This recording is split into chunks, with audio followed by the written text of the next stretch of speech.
every single country runs themselves as a business. So how is the business run in your country? While I have been involved in this particular campaign, I am not a political science major or hobbyist or passionist at all. That has not been the path that I have walked. I got involved with this because it was him, because he is a statesman who I truly believe he walks the walk of what he speaks of. When someone has such a demand for creating something in the world and is willing to do whatever it takes to create towards that target, was just like, wow.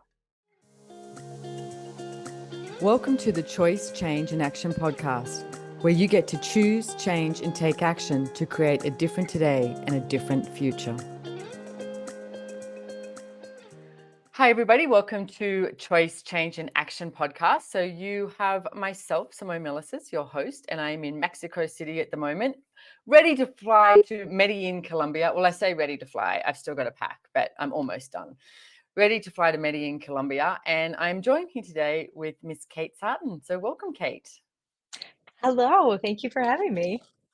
Now, we originally, you were chatting to me about something to do with relationships, like in this thread ages ago. And I went, ooh, that would make a great podcast topic. So we're like, let's do that.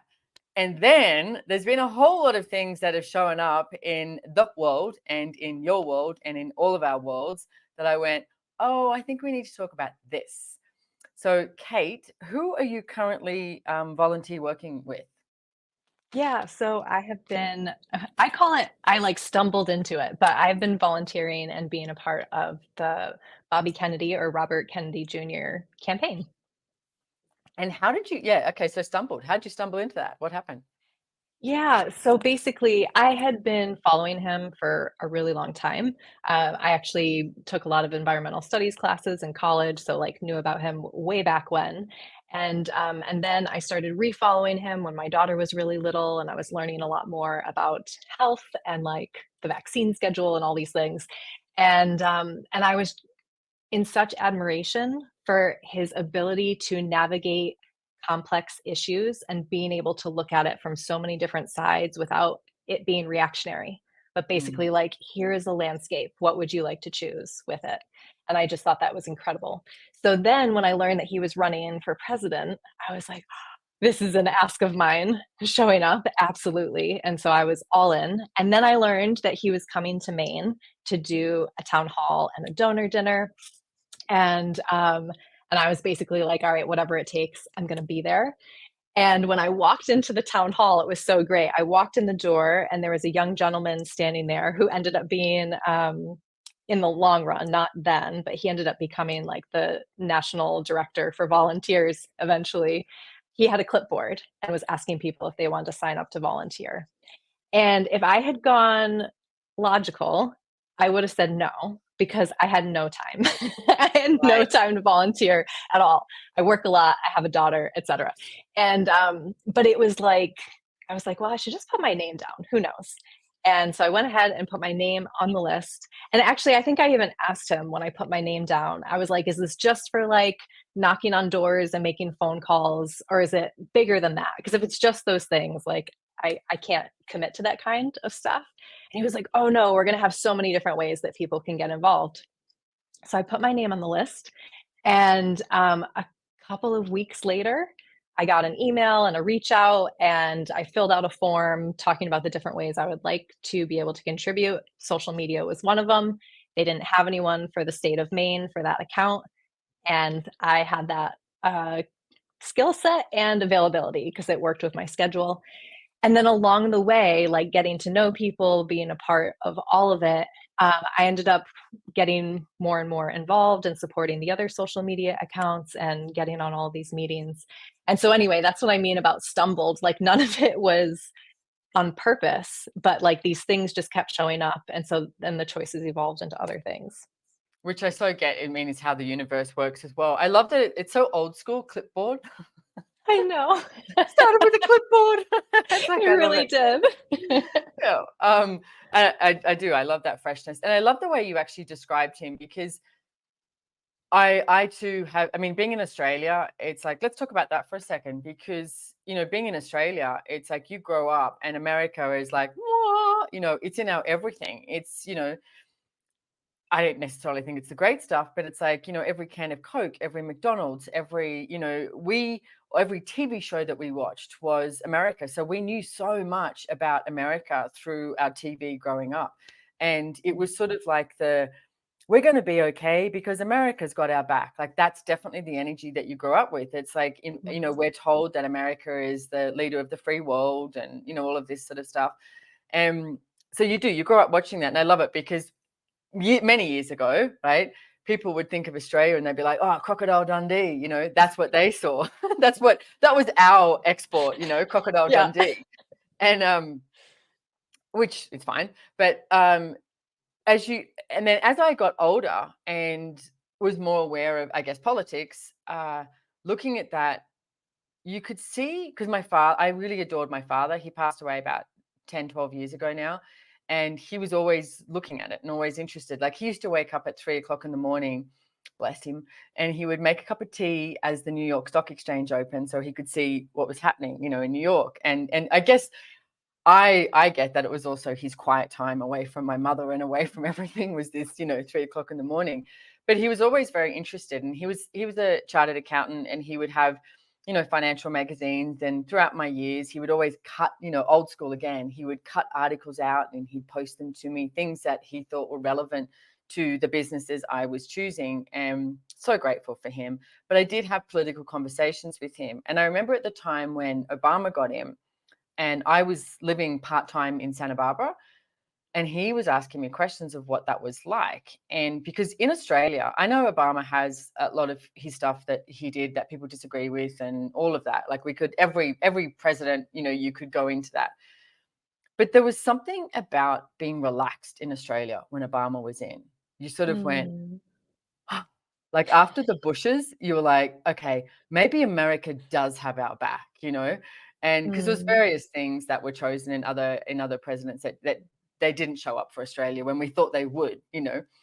Mm. So with this, it's been interesting for me because I've been watching all of this, and of course it was all about Trump and Biden, and then you know, Biden stepped down, and now it's Trump and Harris, and all of our mainstream media has been about that. I even reached out to, there's a guy who I follow.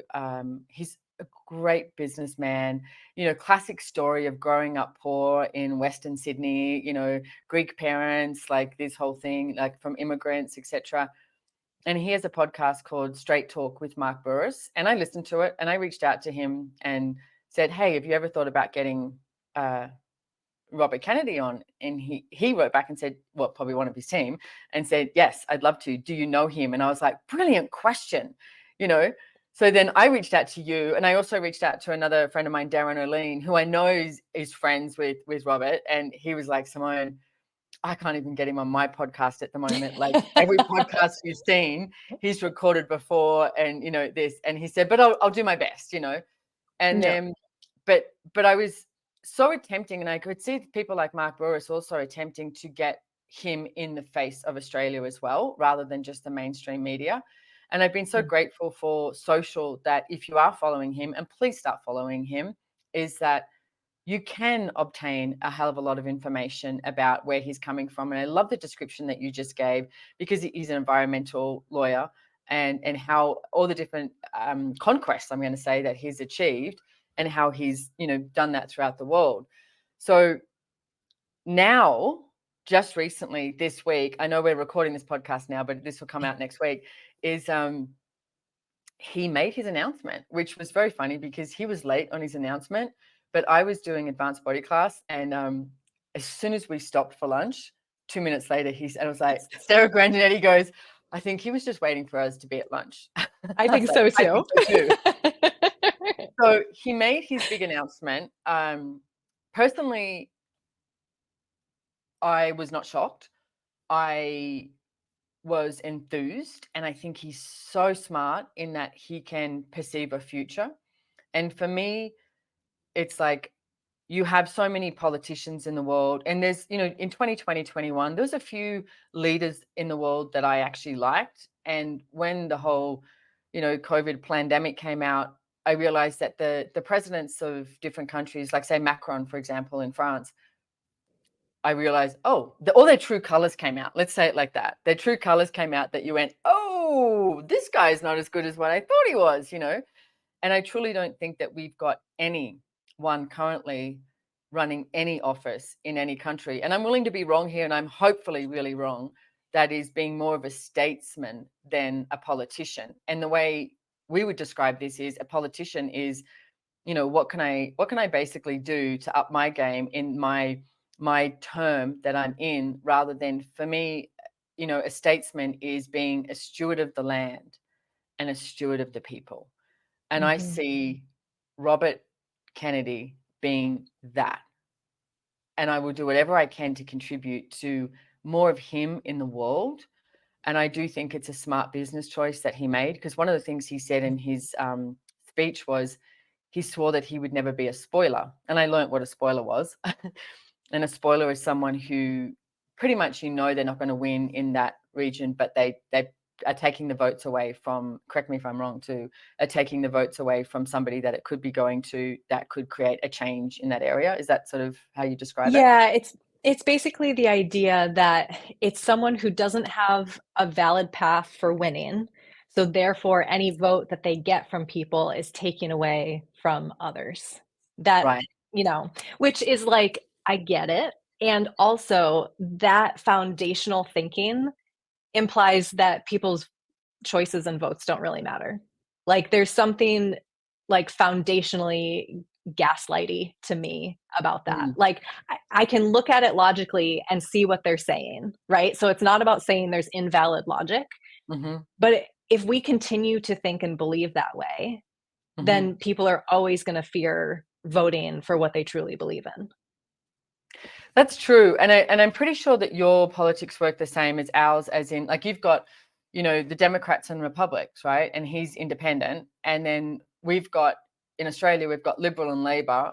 And our last vote was one of the biggest vote ever, with such a diverse change, because nobody, well, not nobody, because they obviously got in, but there was such a huge amount of people who did not vote for Liberal or Labor, and they voted another party. And there are all these different parties. But then when you vote those parties, you have to look at where that vote goes to, because that vote goes to either Liberal or Labor. So you're basically voting for them or something, you know. So it is the whole, I think the whole voting system in the whole entire world needs to be re-looked at. And what would So it take? that's actually, yeah, what would it take? Because that's actually something. So I live in the state of Maine, which is in the US. It's the top northeast state of the country. And we're really different because we have ranked choice voting, which means you get to create a list of who you would like your votes to be. And so, and this is the first year actually that it applies to the presidential election. So prior to this year, we had a few years where it was basically all for local elections where you could do that. And this is the first year it applies to presidential. So we've been blasting that out as big as we can in the state, because what it means is you can absolutely vote with your heart, with your passion, however you want to put that. And then if you're worried that by doing that would put someone else in office that you really don't support, you put your backup choice, and then you put your backup choice, and then you put your backup choice. And the way that that works, and I'm oversimplifying, but the way that that works is if there is a tie, or if nobody has majority, then they go through all the algorithms of looking at those votes and how that works out. So if there is a landslide for someone, the ranked choice doesn't really matter because the landslide will speak for itself.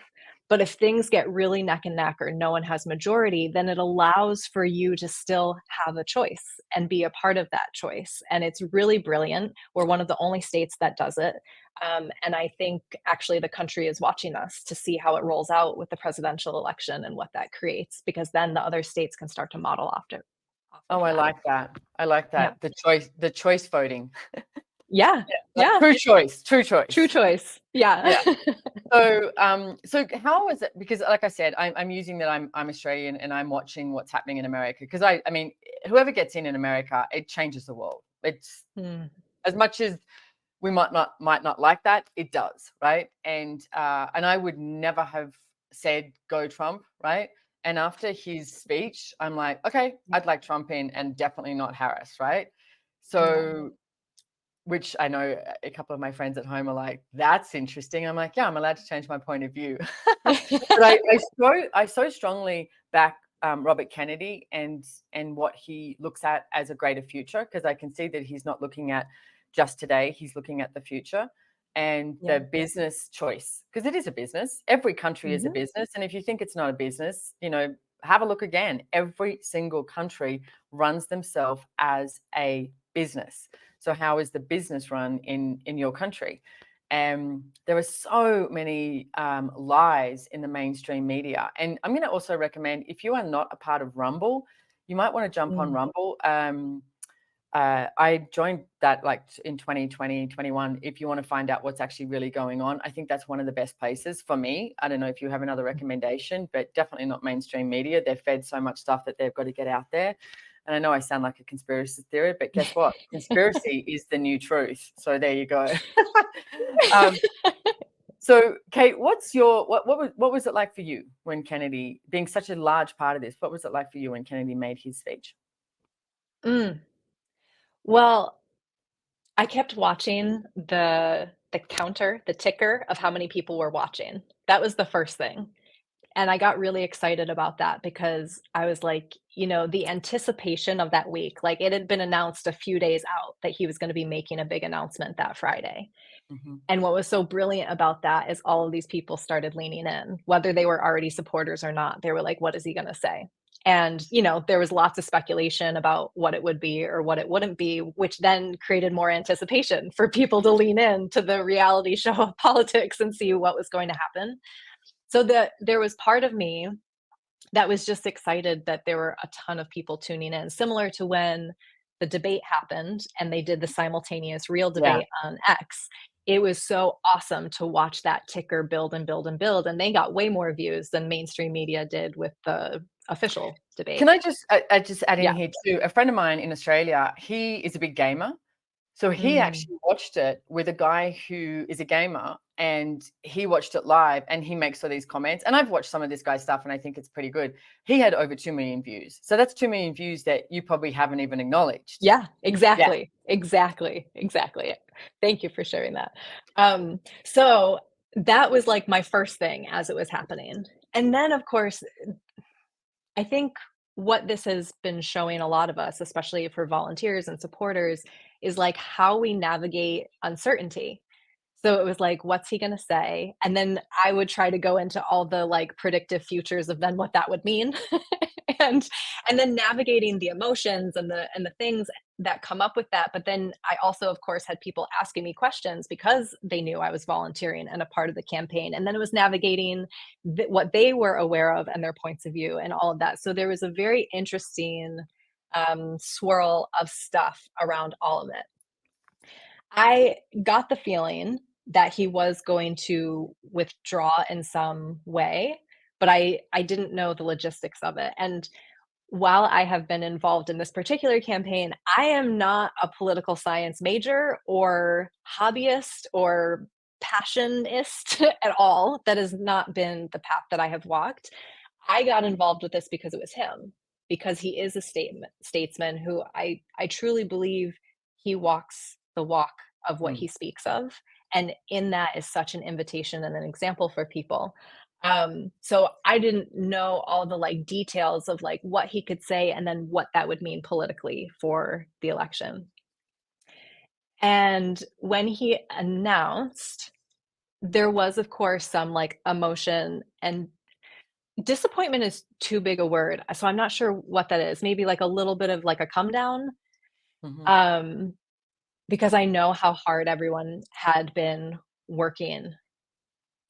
But I also could see why he was choosing it. If the media isn't covering you, if you're not allowed to debate, like the cards are so against you, there isn't really a pathway. And what I started to see was, and you obviously know this, and I'm sure a lot of your listeners play with this already, but I started to see that what he was choosing was an expression of asking what else is possible here. So that if that particular path wasn't working, what else could he choose that would still create towards the future that he's desiring to create?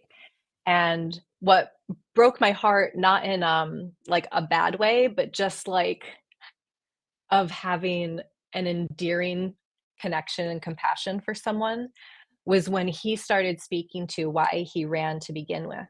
And it was all about helping the children and like basically revamping our public health and the environment and getting chemicals out of our food, cleaning up the soil and making them regenerative, like, and getting the pharmacy companies out of being like the key player that then ripples through everything else that happens in our country. Like, there are these foundational pieces that had always been the reason of why he was running. And when I say broke my heart, he was emotional.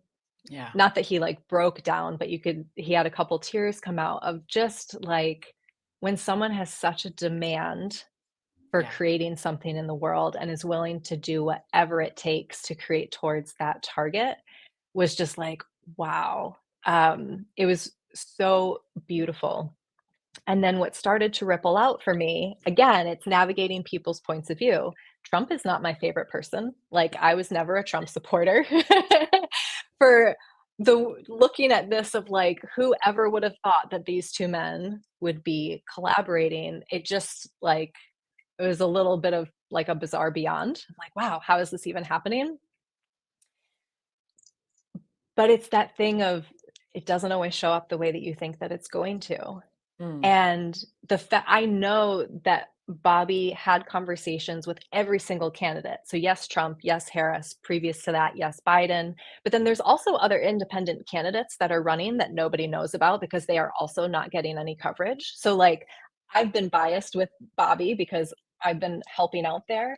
But like, there are other people running who weren't allowed on the debate stage either. It's not just even about Bobby. This is the only election that I've ever seen where no one else was on the debate stage. Like, every other election, there's a whole group of people leading up to the primaries and then leading up to the general election.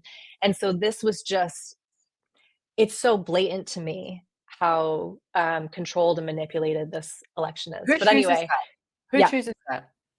Well, that's some of the details that I'm not the expert on. I was chatting with someone about it, and basically each party gets to create its own rules. So the Republican Party gets to create its rules for the Republican primary. The Democratic Party gets to create its own rules for the Democratic primary. But because those are the two biggest parties that we have in our country, that means they're calling the shots, even though it's not a complete blanket federal guideline. Yeah. And so that's what started to really blow my mind, is like, there are all these people who don't actually align with Republican or Democrat, and yet somehow we're all at the effect of what these two parties are choosing because they've become Exactly. these Yeah. mega parties. Yeah. Yeah. I mean, and I can speak like with Australian politics, like, I mean, Liberal and Labor, it's the same sort of thing. And it's no one, I mean, obviously, I think you've got like that older generation, like especially my parents' generation, because they grew up going, we vote Liberal, you know, and then there was other Yeah. people that you grew up going, we vote Labor. So I grew up going, I'm a Liberal voter, right? Until I Yeah. actually went, well, hang on, why am I voting Liberal? Oh, because my parents taught me, you know, Yeah. and then Yeah. started to look at it myself. And it's interesting too, because in Australia, you have to vote. It's illegal not to vote. You get fined, right? Fascinating. Yeah, which I think is good in a way, and a lot of people have no idea what they're doing. So I don't know which one I agree with actually, Right. because there's a lot of people go in there and I don't know, draw a photo of a penis or something on there, and because they don't know what they're doing, you know, but they're voted and they don't get fined. Yeah, so it's, I don't know what I think is the best policy there, but it's going to take some generations to change something, and it's also going to take some people stepping up who are statesmen and, like I said, stewards of the land and stewards of the people. And some of the rules and regulations that have been created in Australia now are atrocious. Like, talk about, we're more of a communist frigging country than, you know, so many other places in the world. And it's been so refreshing to see the topics, like you said, that Bobby is talking about. And I did see a little snippet after he made his speech, and then Trump had a rally, and then he came on. And the snippet I did see, I mean, this is a trust factor. I get that, because Trump can say something and then just backfire and not. But I weirdly say, I actually think that Trump's going to follow through on a couple of things that he is saying. And what I did hear him say was he's going to talk with Bobby about the health stuff and about looking at, you know, the future of the kids, etc. And it actually had this sense that that was going to be real and true. So what's that like in America, or for you? Does that have that sense of that? Like there's some sort of hope? Well, I think that comes down to the person, because I've definitely talked with people that have the whole spectrum. So there are people who are like, wow, this is giving Bobby a different platform. Let's go. Because so here's the thing. If we have this two-party system that is all about fight, it's all about polarity, Bobby to even choose to work with someone who's not a part of his like demographic is already walking the walk of what it looks like to work together. So there are people who see that and are like, wow, this is not what I would have predicted or would have like planned out if I could control it. But like, look at this, like, look at this platform, look at what they could actually create together, etc. So that definitely exists. From my experience, that's where the majority of the volunteers are and are actually really excited and are still going to hold events. They're still going to hand out Kennedy gear. They're like, all the stuff is still moving. And then there's a group of people who are kind of like wish-washed in that doubt of like, they get it, why he would choose that. And also they're just like, Trump, I don't know if he's actually going to follow through. And so do I like vote based on a potential hope, or do I vote in a different way? And then there are people who have so much polarity and judgment about Trump that they would never consider it. And so now they're leaving that demographic because they're like, I could never support him. He's too misogynistic. He's too racist, you know, fill in the blanks with all of the things. So now they have an existential crisis of, because they also don't want to support the DNC, but they don't want Trump. And so it's like, it's really putting people in a in a fascinating facilitation. In question. Of like, what are we actually going to choose here? And I think that's part of what the like work to be done will be over the next couple of months. I think we have 60 something days left until election. Is it will be continuing to get out information and really positioning what is possible with working together, and that like something can be created from it instead of it having to be this either or, like one party or another, or like the black and white line in the sand choice. Profit is how much living you can create when you are willing to create a bigger life. Please join my latest and very low-cost membership with me, Simone Milasas, at the Profit Club. SimoneMilasas.com/Profit Club. So I have a couple of, and you may or may not know the answer to this, but I have a couple of political questions. Being an Australian, how is the political system run in the US? I know a bit, but not all. Let's say Trump gets in. With his vice president, like the second, I can't remember, what's his name? Vance. JD Vance. Yeah. Is that a given, or does he get a different choice? Could he nominate somebody else? If you see where I'm going here. I see where you're going here. And it's a great question. And that's one of the pieces where I don't have the expertise in it. Yeah, I would imagine. I would imagine that there are some loopholes and guidelines somewhere that you could change things if you needed to. It'd be like a divorce, right? Irreconcilable differences. Exactly. Yeah. So I would imagine there is some. Right. Yeah. There must be some possibility for that. My guess would be it doesn't happen often. Because you're supposed to be picking someone that you really can rally behind, who's going to like help your ticket. So then if you start like tossing people around, that's going to it's going to look interesting. Okay. Yeah. My next question is, who chooses the Attorney General? Oh, that's the president. Yeah. Okay. So I'm just going to leave it at that.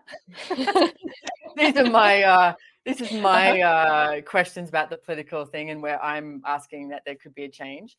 Can I Mhm. ask, what would you say now, Kate, to the American people with the Mhm. election coming up soon? What Yeah. what space can you be for them, and what can you suggest for them to even? I mean, we're talking about this, right? But Mhm. Kate and myself, it's like, I mean, if you've been listening to my podcast, you'd know that about access consciousness. Maybe you are hearing this podcast and you know nothing about access consciousness. We'll have different details in the show notes here, so please subscribe. But access consciousness, so much of it is, I mean, the tagline is empowering you to know that you know. And, you know, a very big part of access is about being in question and asking questions, which is one of my favorite things. Have I always been good at it? No, I've definitely asked questions looking for the result that I thought would work. And then I can say, leaning into question more than ever, doors open up and you actually increase your awareness, and you have a greater awareness of what you choose creates a different future. So Mhm. if you'd like to check that out, please do. But what would you say to the American people now listening to this and about voting? Yeah. Well, I love what you just said and about this piece of empowering you to know that you know.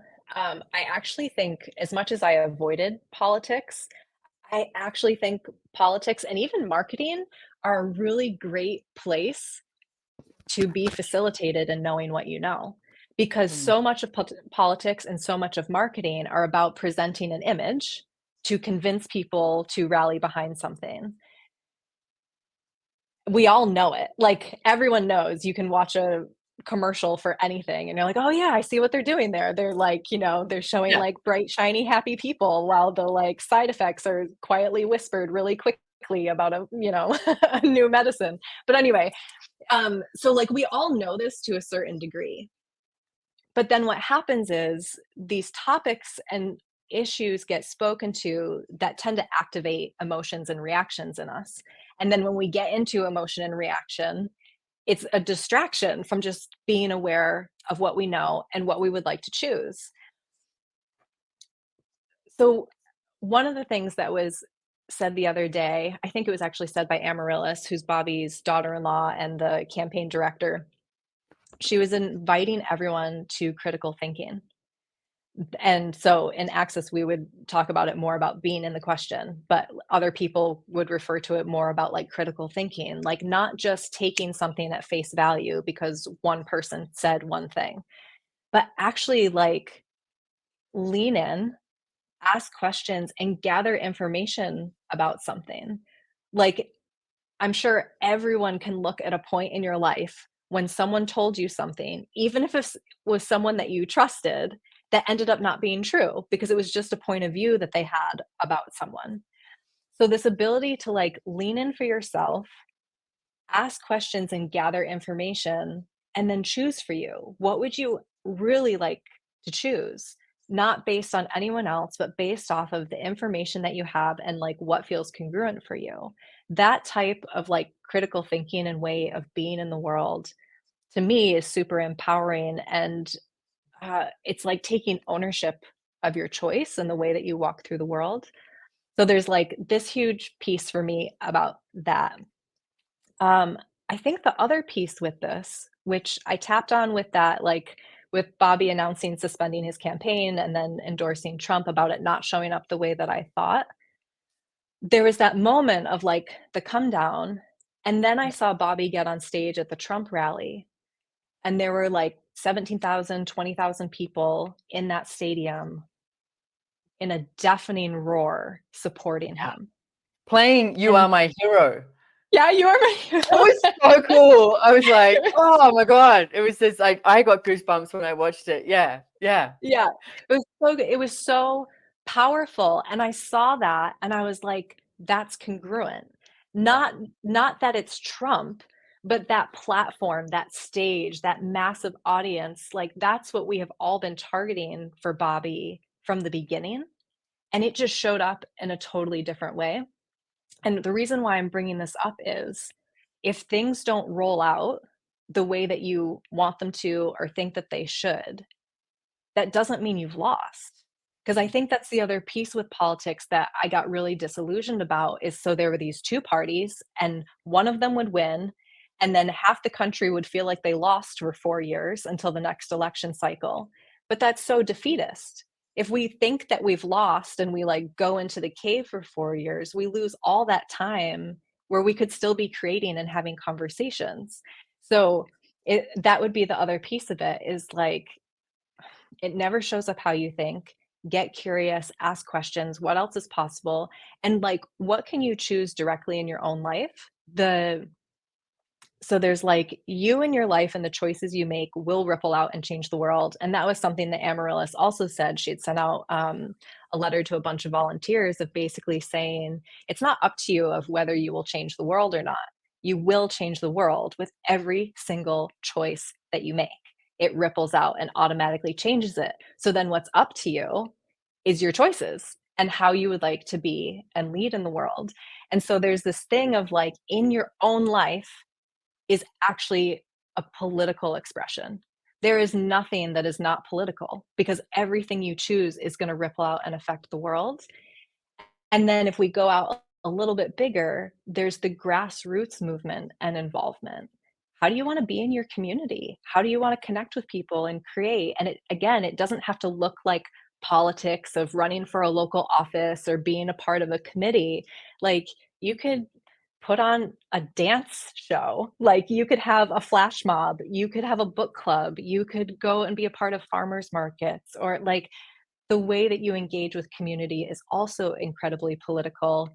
And it's really beautiful to like have those engagements in real time with people. One, it's potent and powerful and it ripples out. And two, it can't be controlled. So that's one of the things that we saw with this campaign is they did everything possible to control the media, whether it was mainstream media or social media. But they can't control a direct interaction with someone. That's like it's too alive and too present in the moment. And I think that's actually one of the reasons why his campaign was so successful, how we were able to get 1 million signatures, which has literally never been done in American history. Like, we should be celebrating what we created, even though he has suspended his campaign. We literally attained the impossible. They created the laws that they created so that an independent candidate could never win. And we still did it. We still got the 1 million signatures. He was still going to be on every single ballot, even though they wanted to go in and then challenge state by state. Like, but we did that because of grassroots. We did that because of people leaning in and engaging in their communities. And like the potency of that is so beautiful. And it makes me think of, this is the last thing I'll say, it makes me think of the movie Tomorrowland, where the idea is what would happen if we got all of the philosophers, scientists, artists, creators together creating? Like what would that world look like? And I feel like that's actually what's possible when we step into this way of being and leading in our lives and in our communities, and not having it be this line in the sand of I can't create with this person. I can't do this because of X, Y, and Z. You can have those points of view and it's totally fine, but you're severely limiting what's possible of what can be created here. And we're all here. So like in the meantime, we're all here cohabitating on this planet. Like, why not try to create something a little bit better together?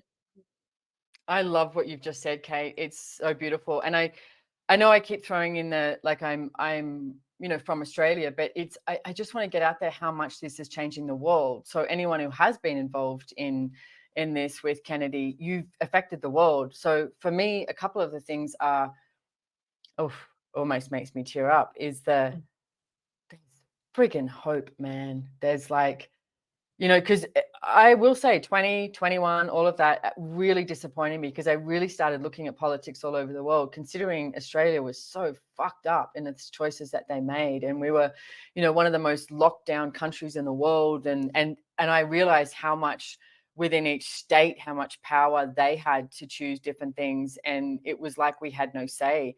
And I think the key piece that you're talking about here is we need to have these conversations, because you can't stop a conversation. And we need to have these conversations, but not from resistance and reaction and this anger and frustration from, hey, like we said, empowering you to know that you know. What do you know? Like, what is actually going to create a greater future and a different world? One of the things I know that Bobby talks about and is very close to my heart now is the soil and the regenerative farming. And, you know, we've got some great people in Australia who have created, I mean, there's one, I think you can watch it on YouTube. It's called Rachel's Farm, and we'll have it in the show note. And it's, I don't know if you know Brian Brown, the actor. It's his wife. She's also an actress. And what she did with the land there and how she just really got involved in it and looked at what's possible and how many, we've got some amazing regenerative farmers in Australia, but that's not spoken about. And for me, my actual gardeners are friggin' amazing. They have this business called Sunshine Syntropics, and it's the whole thing is about the soil, right? Which is what Bobby's talking about too, is about the soil. I'm even going to mention Putin is talking about that too. Like in Russia, GMO is banned. And the one good thing I know Putin is doing is what he's encouraging people to do with the land there, you know, and if we could be that around the world. And I spoke to my gardeners just before I left to travel this trip. And we were talking about what if we could invite people to 1 million backyard food forests? And I was like, that would fuck up the systems too, because if we're all creating this, so look out for that in the future, because it's like, it's landing in my world of like, how does this land? But someone like Robert talking about that, right? And then, and even the way Russia is, and I was recently in Russia, you know, and all these different, like these conversations around the world, you matter. Like what your point of view is and how you bring that forward actually matters. So please look at what you would like the world to be so that we can have this universe of possibilities available for everyone, because it's up to us. As you said, every choice you make, whether you're smiling and laughing and coming up with a dance routine that's making other people smile and laugh, that's a ripple effect that literally changes the world. Yeah, I love so much that you brought up the gardens and the farms. So we literally have Kennedy Victory Gardens, and it's based off of the idea from World War I, World War II, where families would have victory gardens to help support themselves and their communities. And so it is also a website. We can drop that in the show notes too, KennedyVictoryGardens.com. And it's, again, it's this invitation for people to, whether you're dedicating a house plant or you have like a full-fledged garden, or you want to go out in nature and like do a video of you in nature and whatever, you can register your garden, or you can just like post on social media and use the hashtag. But again, it's that thing where it's such a seemingly small action that could literally disrupt, and not in a bad way disrupt, but like completely change and revamp the way that like food is created. And oh shoot, I feel like there was one other piece there was something that you talked about. Maybe it'll come back to me. But anyway. Food forests, land, regenerative farming. Yes. Oh, Just that simply piece loving of, our earth. yes, simply loving our earth. It's that thing that you said about being willing to lean in and have the conversations. I love that piece that gets talked about so often in Access Consciousness classes about you can't change what you aren't willing to look at, or that the things that you avoid. And I think that's is what is required here of humanity as a whole, is the willingness to actually lean in and look at the stuff. And yes, it is not always comfortable, but that like willingness to lean in and the willingness to be vulnerable, the willingness to like look at stuff from different angles and dissolve this polarity of right and wrong. Because from someone's point of view, they could see it in a certain way. It doesn't make them wrong from seeing it from that angle. And just because you see it from a different angle doesn't make you right or wrong either. But it's the willingness to come together and walk around it and create together.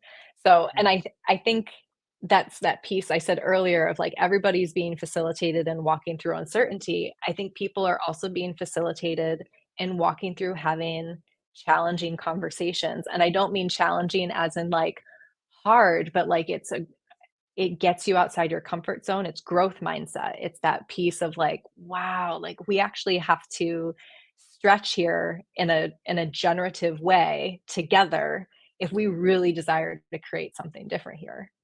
Yeah. Kate, you're amazing. You've become one of my heroes through all this. I am super grateful for you being in the planet, and I'm really grateful for you, the choices that you've made, and that you actually did stumble across the clipboard sign up, and how you alone have affected so many people with your choices. So I really want to thank you so much for that, Kate. You are phenomenal. And what else is possible beyond this? Yeah. Thank you so much, Simone. So we'll have lots of the things that we've mentioned in the subscription notes. So please subscribe and send this out to anyone that you know that's maybe even having a look at the election coming up, just wondering like, oh, what next? Because I would like you to choose for you. You choosing for you actually creates a greater world. So is there anything else you'd like to mention before we sign off, Kate? I think I'll just agree with what you said. Again, it's not even about aligning with anything that we've said. It's about leaning in and seeing what's true for you, because everyone is going to have different awareness about things. And so your willingness to lean into your awareness and what's true for you, it makes it greater for everyone. Because like if you're willing to have that conversation, you're going to bring things to the table that someone else wouldn't have thought of. So I just love that you brought that in. Cool. Thank you so much, Kate. And Thank you. I'll see you guys all soon somewhere around the world. So thank you for being here. Thank you for joining, and thank you for sharing. I'm very, very grateful. So thanks, Kate. Thank you. Bye. Bye.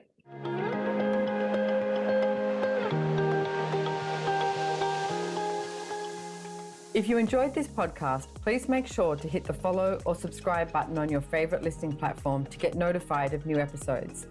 We read all the reviews, so if there's any topic you would like to hear about, let us know. If you'd like to know more about the tools, information, and classes mentioned in the podcast, head on over to SimoneMilasas.com and follow me on Instagram at Simone Milasas, or the podcast has its very own link on Instagram at Choice, Change, and Action. Don't forget, you can download the show notes. And lastly, have way too much fun today.